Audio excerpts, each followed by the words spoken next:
हा बघा मित्रांनो कोला।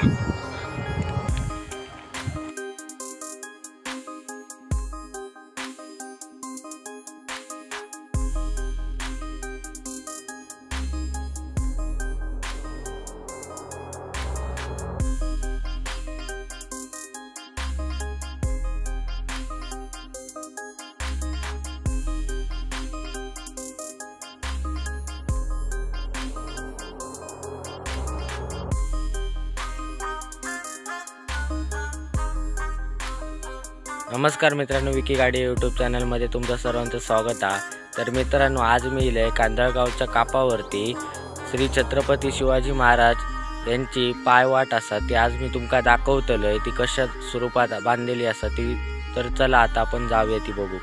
तर मित्रांनो, इथून खाली जाऊचा,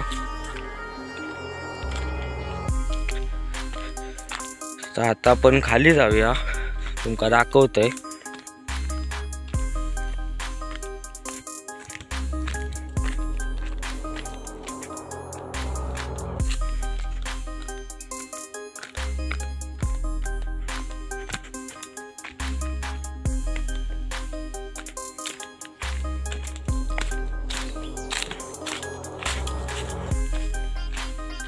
मित्रांनो, ही बघू शकता सैसून पायवाट चालू झाली आणि या ज्या पायवाटेत जे सिमेंट म्हणून वापरलेला असा ते चुनो होतो।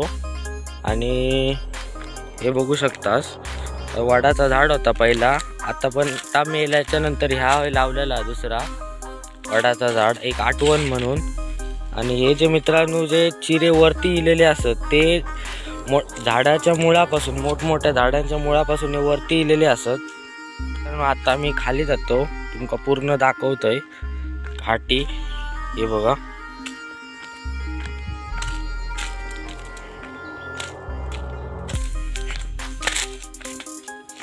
तर मित्रांनो ही जी घाटी असा ना, ही शिवाजी महाराजांनी केलेली आहे तयार।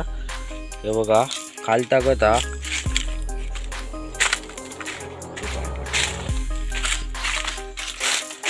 घाटी म्हणजे मित्रांनो पायवाट। हे बघा किती खाली आहे ती बघा, चौकात जाऊ काय असून। हे बघा केवढे होते त्यावेळचे दगड, केवढे मोठे होते बघा। हे बघा, आणि तेव्हाचा बांधकाम पण खूप भारी होता।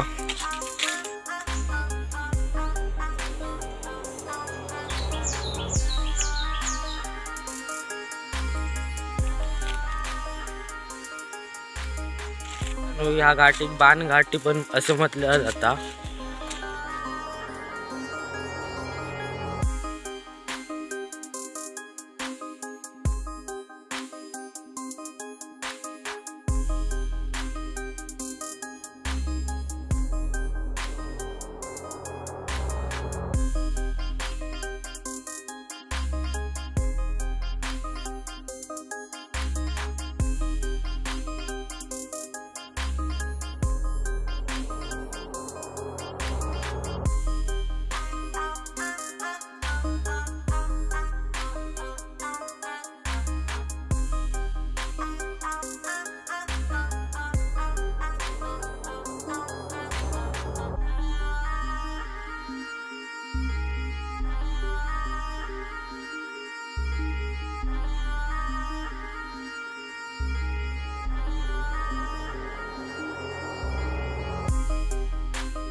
हे बघा मित्रांनो, अशी गेली आहे दगडाची वाटा आणि इथून हे बघा वरपर्यंत तुमका आता दाखवलंय ती शिवाजी महाराजांनी बांधलेली आहे पायवाट।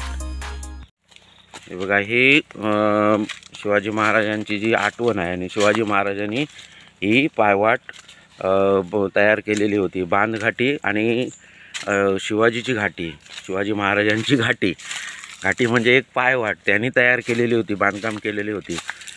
20-30 वर्षापर्यंत ना, म्हणजे पूर्वी ही ह्याच्यामध्ये सिमेंटचा वापर केलेला नव्हता, ह्याच्यामध्ये चुन्याचा वापर केलेला होता. तो दिसायचा आम्हाला. तर आता भरपूर एवढी 400 वर्ष होऊन गेली आहेत. बघा हे मोठमोठे त्यांनी दगड वगैरे म्हणजे चांगल्या प्रकारे बनवलेले आहेत. आणि एक महाराजांची आजही आठवण म्हणून या ठिकाणी कांदळगावामध्ये ते दिसत आहे ही पायवाट.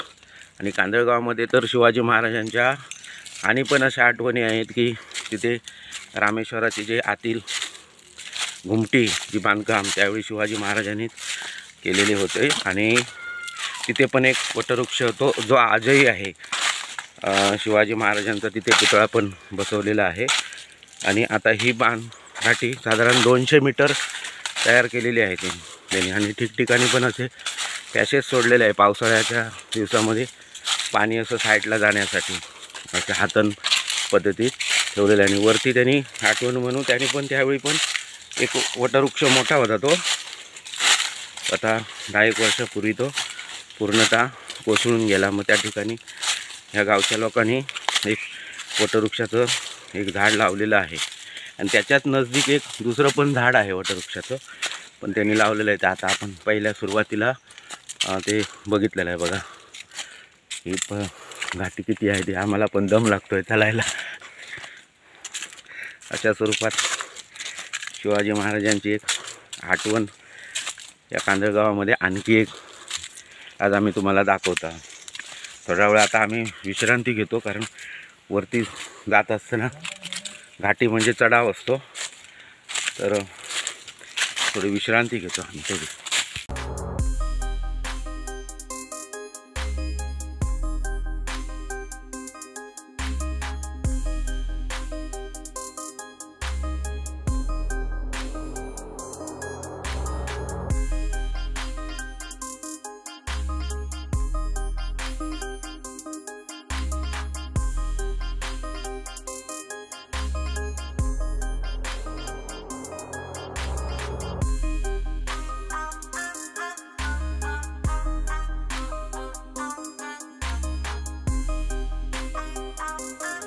हे बघा पावसाळ्यामध्ये ह्या पायवाटेवरती जे पाणी यायचं आणि मग त्याच्यामुळे बुळबुळीतपणा वगैरे पकडायचा. तर अशा प्रकारचं असं एक आयताकृती असा खड्डा बनवून तो असं त्या बाजूला असं दाखवून गटर पद्धत होती. ती आता बुजलेली आहे, म्हणजे पाणी जास्त करून पायवाट असं बुळबुळीतपणा होऊ नये. बघा मित्रांनो, इथून पण पाणी जाण्याचा मार्ग होतो.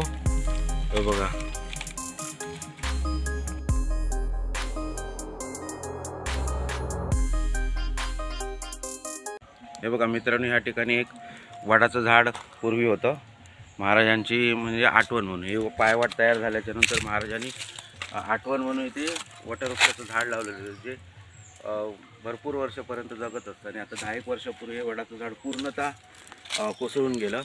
आणि मग यातल्या गावच्या लोकांनी इथे पुन्हा आठवण म्हणून एक वडाचं झाड तयार केलेलं आहे. इथे आम्ही पूर्वी चलत येते वेळी इथे खालून चलत आलो की इथे दम लागायचा. मग इथे सावळीला थांबायचो आणि मग पुढील प्रवास करायचो. तर मित्रांनो, आता तुम्ही बघितलास 200 मीटर लांबीची घाटी पायवाट जी श्री छत्रपती शिवाजी महाराज यांनी आपल्या काळात बांधलेली होती, ते आता तुमका मी दाखवलंय. तर मित्रांनो, ह्यो जर तुमका आमचं छोटंसं व्हिडिओ आवडलं असेल तर आमच्या चॅनलला नक्की सबस्क्राईब करा. धन्यवाद.